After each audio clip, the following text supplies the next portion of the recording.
Hello everyone, welcome back to my channel Susmita De vlog. তো আজকে শুভ দীপাবলি সকলকে জানাই। আজকে আমি চলে গেছিলাম বাপের বাড়ি, কারণ ওখানে অনেকগুলো জায়গায় কালী পুজো হয়। তো প্রথমে এসেছিলাম মা লোকেশীর মন্দির, সেখানে প্রণাম করার পর বাকি আরও মন্দিরগুলোতে প্রণাম করার পর চলে গেছিলাম আমাদের পাশের মন্দিরে, সেখানেও হচ্ছিল কালী পুজো। আর দেখো, আমার ছোটোবেলার স্কুলের বান্ধবীর সাথে দেখা হয়েছিল, আমরা সবাই মিলে খেতে বসেছিলাম, সাথে গিয়েছিল আমার দিদিও। সবাই ভীষণ মজা করে খেতে বসেছিলাম। আর আমাদের ব্যাচটাই ছিল লাস্ট ব্যাচ, কারণ অনেকেরই খাওয়া হয়ে গিয়েছিল। তো ভীষণ ভালো লাগছিল। আর অনেক দিন পর বাপের বাড়িতে গিয়ে সকলের সাথে দেখা হওয়ার পর যেরকম লাগে আর কি।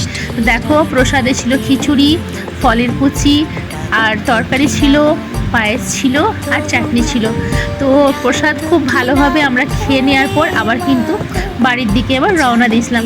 পরবর্তী ভিডিওর জন্য অবশ্যই অপেক্ষা করো। আজকের মতো টাটা, সকলে খুব ভালো থেকো।